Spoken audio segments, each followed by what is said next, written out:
Yan. So, tikman natin yung pugo nila dito.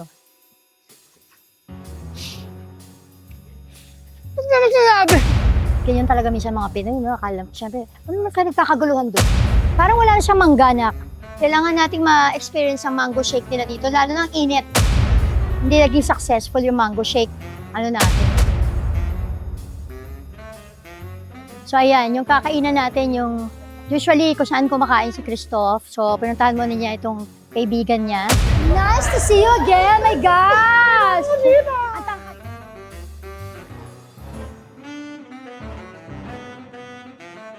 So this bridge connects us dito sa area ng Palma Hall. Maraming opportunities here in UP to appreciate nature kasi you'll be able to find certain places na hindi sila nagpapa-selfie dito kay Oble. Okay. Kasi there's a legend daw na kung nagpa-selfie ka kay Oble, madedelay ka. Hindi ka makagraduate on time.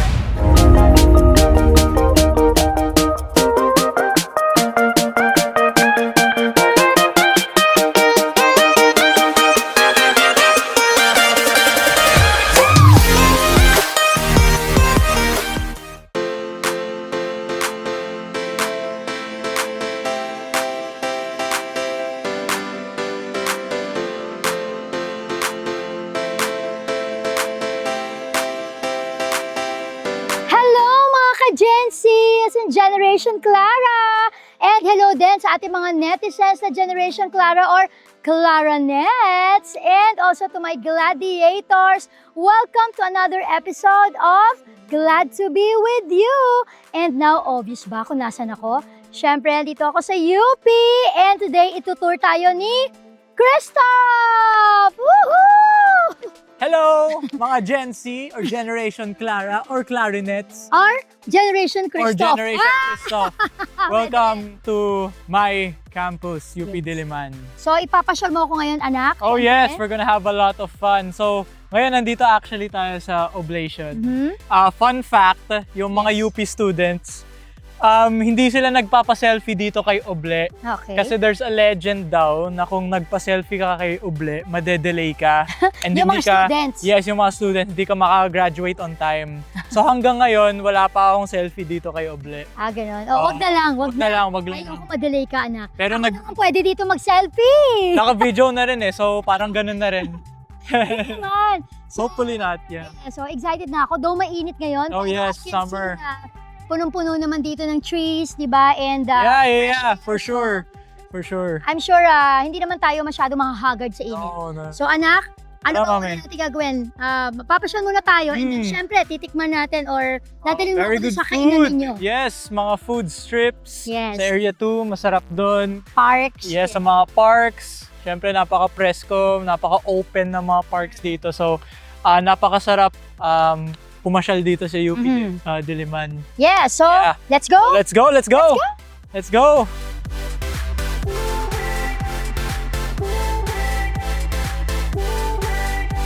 And we're now here sa NISMED. So ito yung NISMED Hostel. Nung nalala ko nung bagong-bago si Christoph dito sa UP, ay tumingin kami ng mga dorm, ganyan. Pero unfortunately, parang wala nang available slot. Pero dahil mahihirapan si Christoph, lalo na sa mga early morning classes niya, kaya consider namin na magstay siya dito sa NISMED.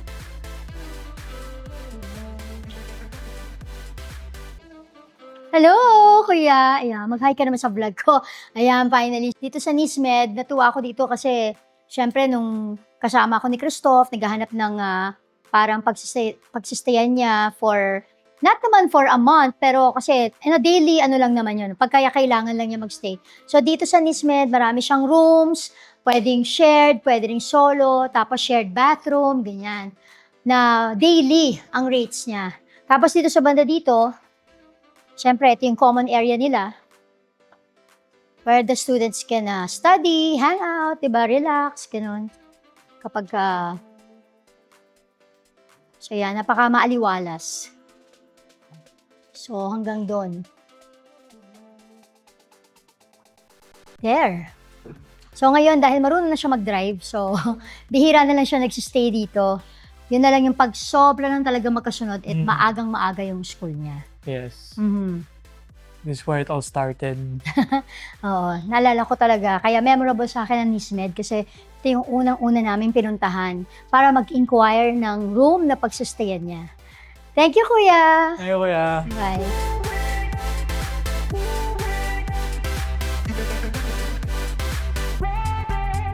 So dito, ito yung area 2 ba?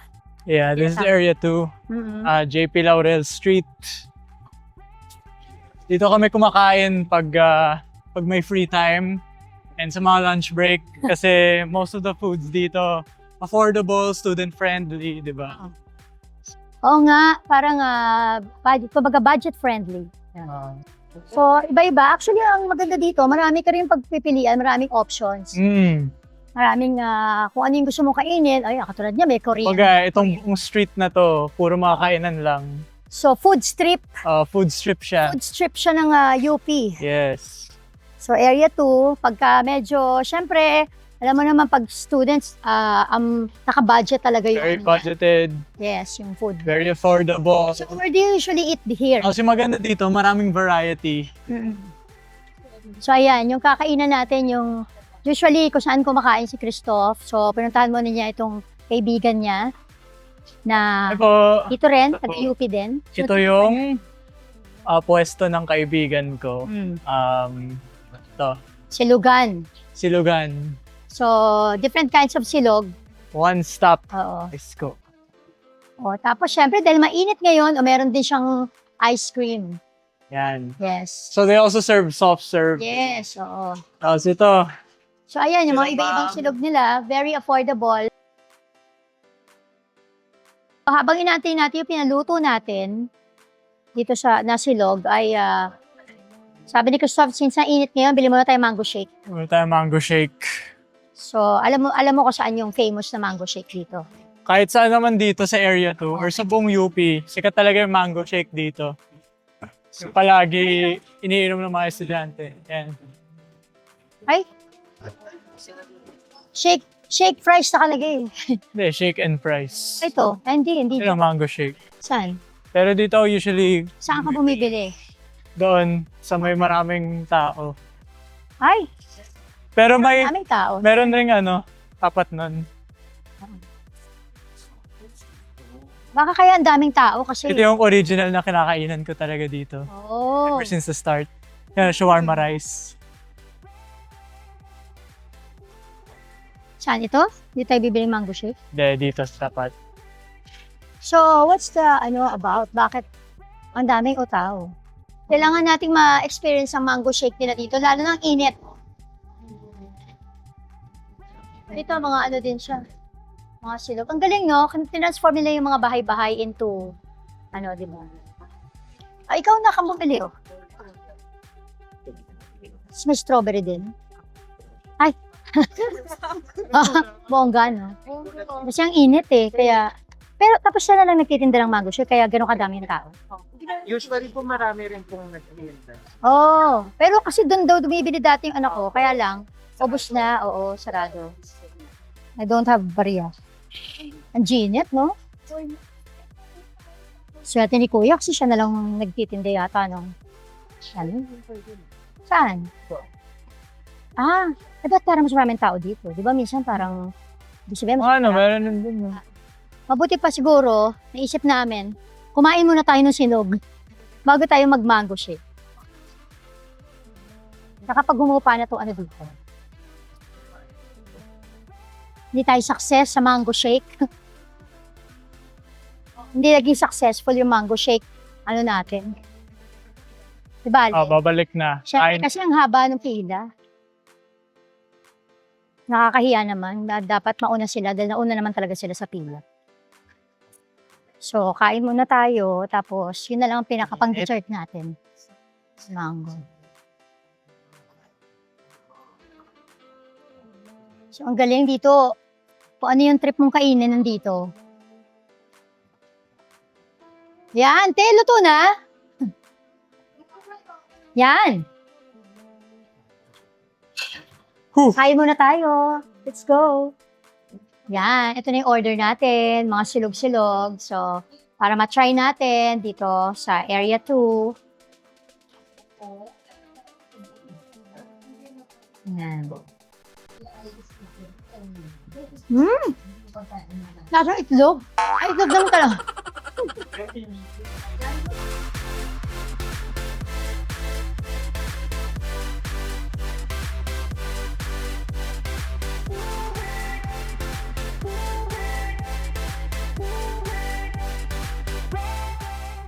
Ayan, finally, naubos ko na yung silog.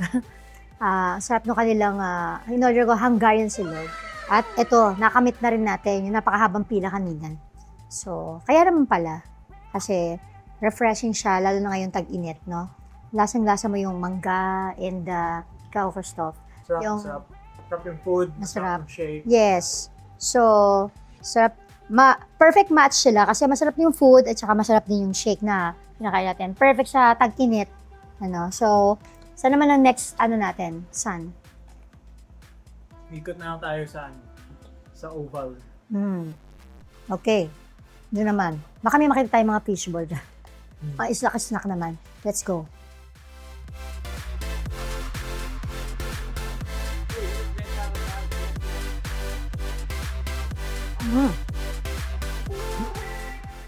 Sabi, di nauubusan ng bumibili ng mango shake doon, no? Yeah, sikat talaga yung mango shake dito. Kasi may mga buo-buo pang mango, eh. As in, pag umikot ka ng UP, halos, I think, maybe 50% of them are drinking mango shake right now. Especially in the heat. Dito lang yan sa... Ay, sa Ay, buong hindi. UP. Talaga? Kita mo, may mga dalang mango shake or, ayan, Dose Coffee. So, Sikat it's rin more, yan. mga cold drinks. Oo. So, shake Yeah. or... Shake, iced coffee, or mga milkshake. dahil nga sobrang init. Yeah. Happy ako dun sa kinain ko, tsaka dun sa cold drinks na. Masarap, Sama- masarap. Yeah. So now, we're going back to the car. Tapos, ikot naman tayo sa oval. Kasi halos nandun na lahat. Tapos medyo malayo yun dito. Yeah. Not really. The oval's just there. Tapos, paikot na yun. That makes up 80% of UP. Oh, really? That entire oval.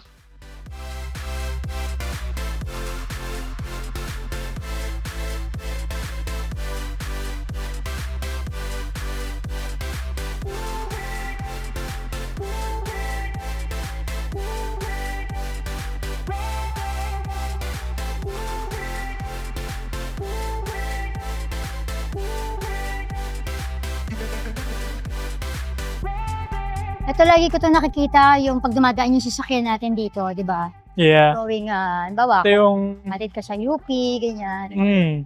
Actually, marami kasing dumadaan din dito ng mga vehicles, di ba? Yeah. Na, Actually, this boardwalk was made to connect Area 1 to Area 2. oh! That's the purpose for this legacy boardwalk nung tinayo ng Tao Alpha. Tsaka ang ganda-ganda nung park. Yeah, very overlooking siya. Tapos you can see people having a picnic. And then we also have a big pond dun sa dulo. Yes. So, itong park na to, anak, anong tawag yun sa park na to?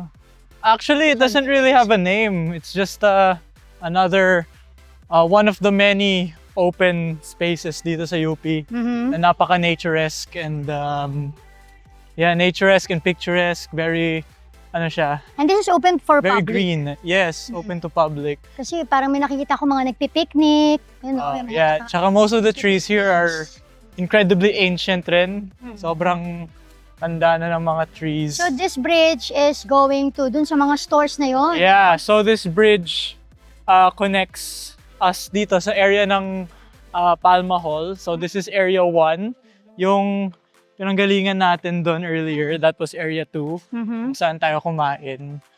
Ito, another kainan, no? Then Parang- here, one of the many kainans in UP. Yes.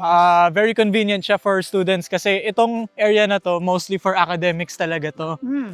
Yung mga sports and all of that, dun siya sa Area 2. So usually, if students want a quick snack, in the middle of classes, minsan kung balak mo mag-skip or something, Dito Tsaka ka, kasi parang across, ayun na yung Palma Hall. yes, dito na yung Palma Hall across. So dito ka mapapadpad if, if you wanna eat something na mabilisan lang, or iced coffee, iced Milo. Dito ako nag-iced Milo minsan. Usually, yun may mga ano pa sila, kwek-kwek, di ba? Fishball. Hello?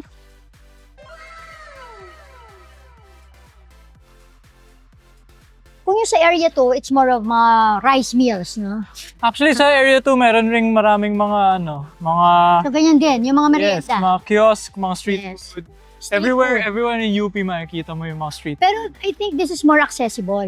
Very much so. Kasi nga, it's right next to the academic buildings. Palma Hall, College of Arts and Letters. Yes. So, yeah, ito may mga combo meals rin sila dito. Ayaw nga. Pero yung kung gusto niyo talaga ng maraming selection, ayun, yun nga. Yun siya. Yes, dun kayo sa area 2. So, Strip. do you want anything? No, I'm good. So, Yung palagi ko kinukuha dito is their iced Milo. parang Iced Milo nakakilig nila ka. ate. Gusto- Hindi, okay lang. I'm good na. Na-solve na ako sa shake. Okay. So, let's go. Siguro pa tayo bumalik mamaya. Oh. Yeah. So, let's go muna. Ay! Parang yung kasama namin naliligaw. Meron na siyang ano to?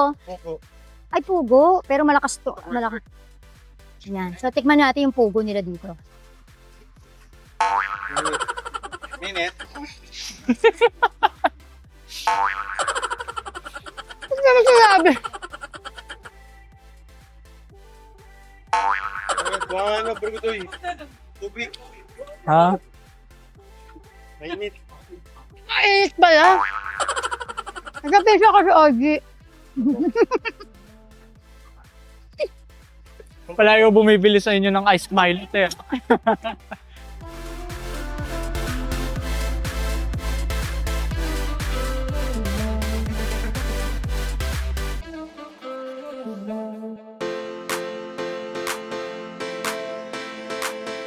Okay, so we're here inside Palma Hall. We'll just greet my org mates from Maroon FM. So tara na. Yan. So, I think this is your tambayan, right? Yes, this is our Usually, tambayan. their tambayan. Pagka tapos ng school nila o kaya naman kapag break time yon dito na sila. Hello guys! Okay. Hi! Ayan, mag-hi naman kayo. Hi to my This vlog. is Yan. Maroon FM. So, kayo ba lahat from Maroon FM? Or Maroon Christoph, FM. tingnan ko nga kung kabisado mo lahat ng names. Let's not go there. Ang daya, hindi. Tanungin na rin Let's natin. not go What's your there. name? I'm Rachel. Rachel. Grace. Grace. Steph. Benedict. Dapat po kilala niya po ako. Dapat kilala mo daw siya. Ay, Ha? ano na? Oh my God! Close kami. Kasi, yes. Oh, ito talaga original Mara. Actually. I've been working through a lot. So nice to Yeah, meet you. nice to see you again. My gosh! Ang tangkad niya, no? Yeah. Ayan, tama. Oh, say hi to my vlog na. Hi vlog, my name is Trevor Jolie. I love it! Aba, malay mo, di ba?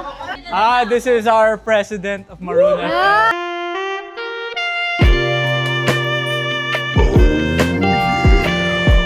Ay, ate, pero hindi halata. Parang mas kuya siya. Kayo po. Mas bagets pa yung naman. Hindi, ang init kasi, kaya naka-long sleeves ako para hindi na kano. So, ikaw pala ang president. Yes, oo. Ara po. Yes. So, parang first time kita nakita. Last time that I was here, you were not Hindi here. pa ako tumatam. Hindi ka buti you're here today. Kasi Maroon FM, basically po kasi kami yung radio, one and only FM radio org in UP. UP Diliman. So Maroon, our official color. Yes. And Katulad ng parang suot mo, parang maroon. Yes. Ready po ako eh. Galing ha? Oo. Kailan ka pa member ng ng Maroon FM? Since 2020, start of 2024 ba? Since pumasok siya? Technically, diba? No, not yet. 20, Start ano ba of ito? Yeah, start of 2024. 2024. First sem. Ang ganda pala ng president. Oo ha? Oo. Tama-tama yung Maroon FM, naka-maroon siya. Diba? Standard bears? Yes, oo naman. So, congratulations kasi dami yung projects and all, and very active. And so, sa Maroon FM, nandun na-update yung mga latest projects dito sa Yes UP. po, nandun po sa page Maroon FM, at Maroon FM on IG and TikTok. Tapos sa Facebook. Oh, as well as Facebook, right? Yes. Okay. Active po kami on Facebook and Instagram. Yun. Tsaka TikTok. We're trying to gain audience on TikTok, so vlogging lang. Yes, of course. Ano nang TikTok name ninyo? At Maroon FM. At Maroon FM. Ayan. So, syempre, follow na natin sila, di ba? So, thank you also and nice seeing you here. So, watch out guys sa kanilang mga announcements, ng kanilang mga projects, and of course, congratulations guys! Congrats! Congrats to you guys! Pero actually, kumunti na sila. Kanina parang ang dami. Pero ano rin sila? Sila rin yung Maroon FM din sila. Mami, ito si Maggie. Oh, hello. Birthday Di niya ba sa nandito April ka last time? 30. Ay, ikaw yung kay Janela? Okay. Sige guys, so, yes, so, hindi na namin kayo istorbohin. Dahil mukhang may pictorial pa sila, di ba sabi niya, yung kanilang president. So, let's go there the other way. Okay, see you guys. Yeah. See you around, yes. Gusto niyo bang picture? Halika, picture tayo guys, halika. Grabe. Wala nasa si Miss Misamis. Okay. Go back to work. Halika na, mag-picture tayo lahat dito.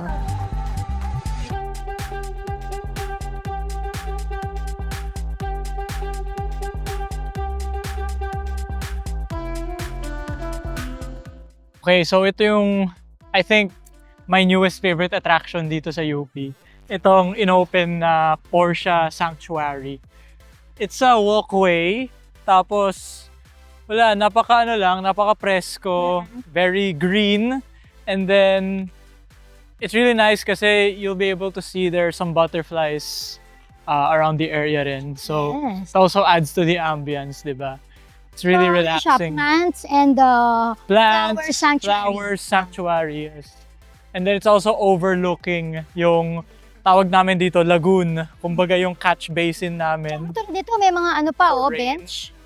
This place is ideal for elderly, yung mga gusto magpahinga.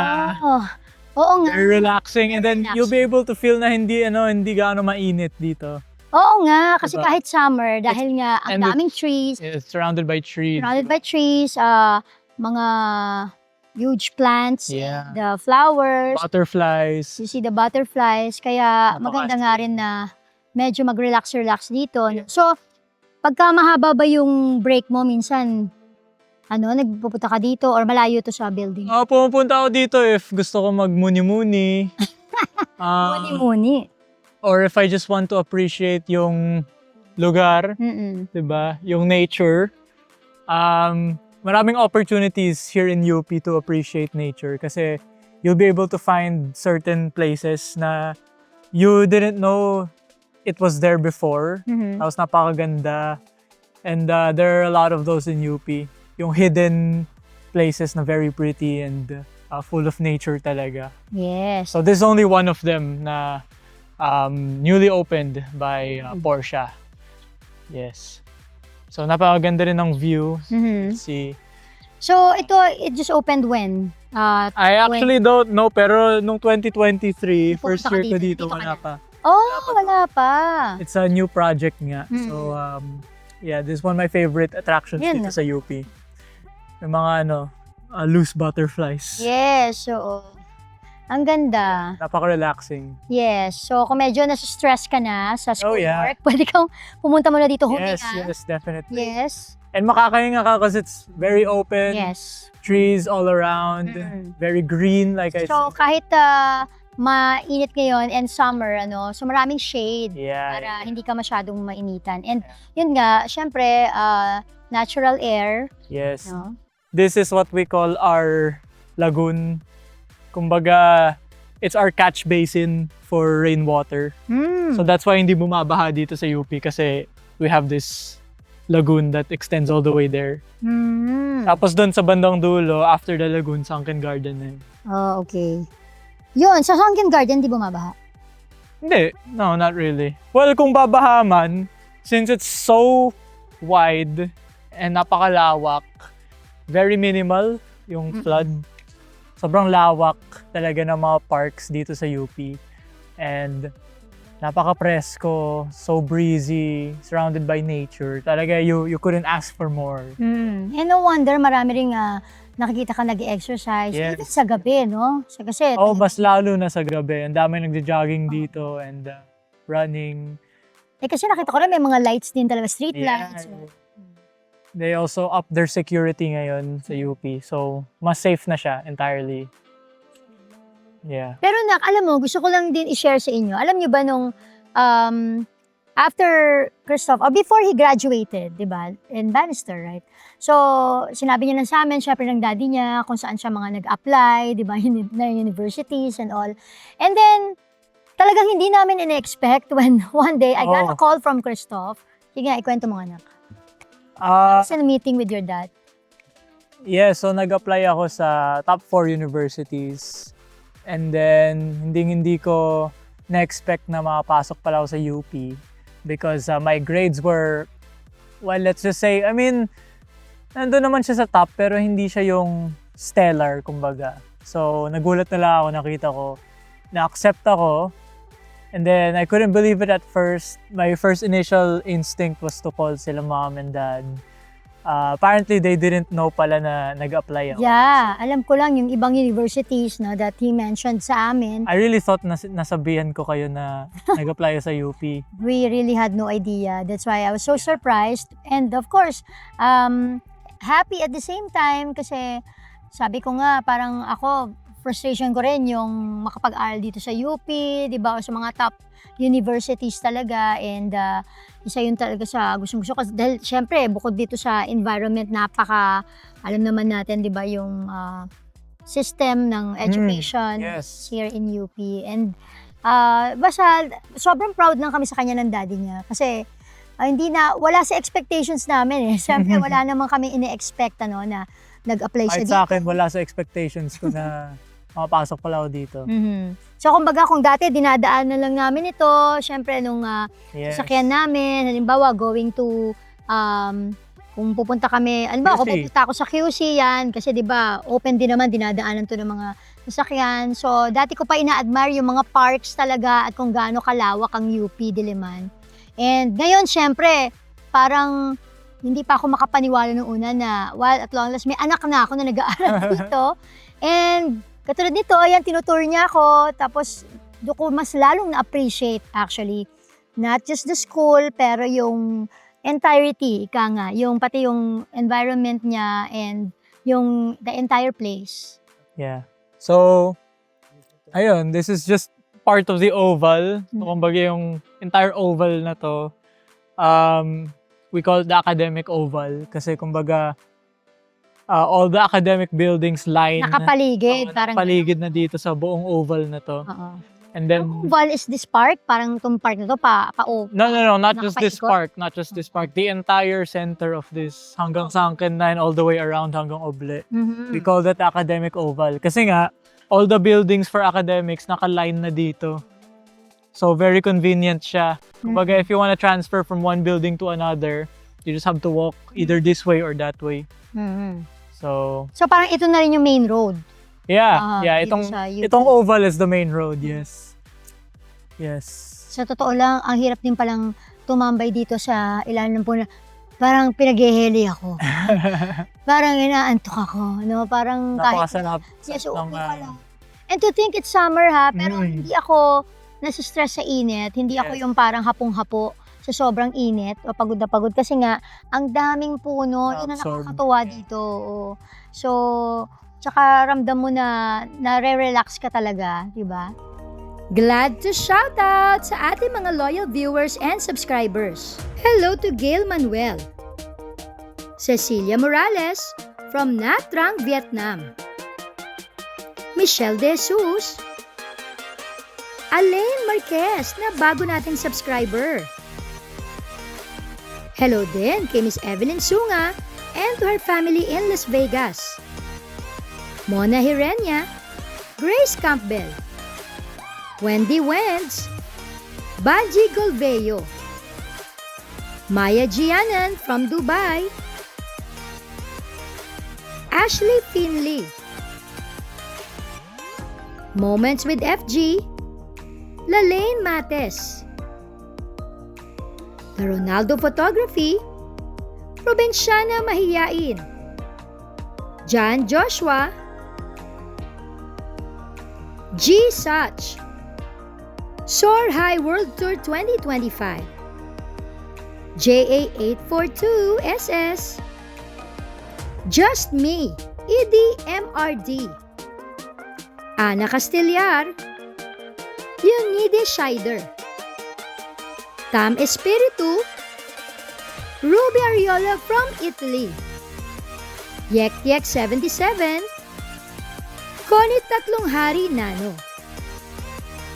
Shoutout din kay Dolores 3008, MAXY ME4, Jonard Neo, Carmelita Rodriguez, MC Royal 23, Lori Shaw, JM Nieva, GB Con 2000, Linda Vlogs. Hello din kay Mark Anthony Marturillas, Christian Salvacion, EOD 1589, at kay AP Pantelyov. Next week, shout out natin uli ang ating mga loyal subscribers and viewers. Thank you for supporting my vlog. Glad to be with you. Yes, we hope you enjoyed our episode for today. And thank you, Maroon FM. Thank you to my org, Maroon FM. Yes. Thank you also to everyone else who showed their faces para magpa-picture. Yes, maraming salamat Clinic Aesthetic, Dentacare, and of course, maraming salamat po sa patuloy ninyong pagsubaybay po sa amin sa lahat po ng mga nag-subscribe sa atin. And don't forget to subscribe sa mga hindi pa po nagsasubscribe and click the notification bell and of course yung share and like para naman po updated kayo sa aming mga susunod na vlogs. See you again next week dito po sa Glad to be with you! Bye! Thank you.